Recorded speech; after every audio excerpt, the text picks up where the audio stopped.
Daddy, at ito lang ang tubig natin, dalawa ha? Kilala mo siya? Wait.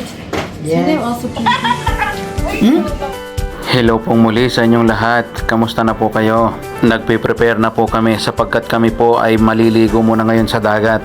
Malapit lang po itong dagat mula dito sa apartment na amin pong nirentahan. Kaya naman po after ng isang sandali ay nandito na po agad kami sa may tabi ng dagat. Agad na po kaming umarkila ng payong at pinuwesto ang aming panlatag. At syempre dahil kami po ay sabik sa dagat ay heto, inumpasahan na rin po agad namin ang maligo.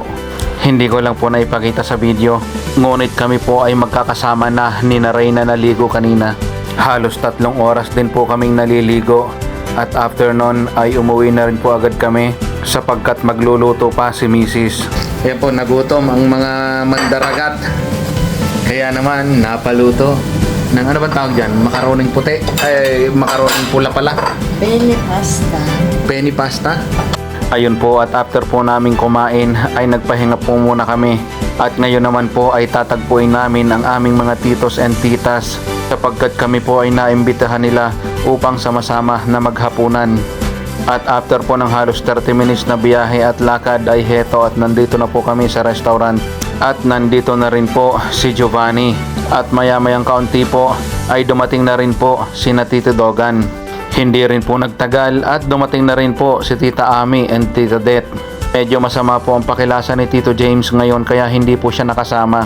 At syempre kasama rin po namin dito si Tita Pams. Heto po at kompleto na kami kaya naman inumpisahan na rin po namin ang umorder. At maya-mayang kaunti po ay inumpisahan na rin po namin ang kumain. Ito nga pala po ay buffet restaurant.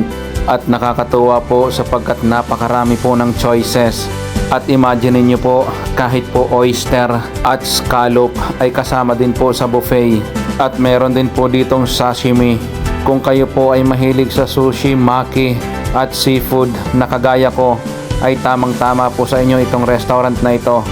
After po namin kumain ay nagkanya-kanya na po kaming uwian.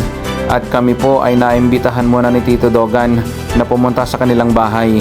At after po ng isang saglit ay heto at nandito na po kami sa kanila. After po namin magkwentuhan ng konti ay umuwi na rin po agad kami. Maraming salamat nga po pala kay Tita Ami sa paglibre sa amin sa pagkain. Patuloy niyo pong subaybayan ang aming video. Maraming salamat po and God bless.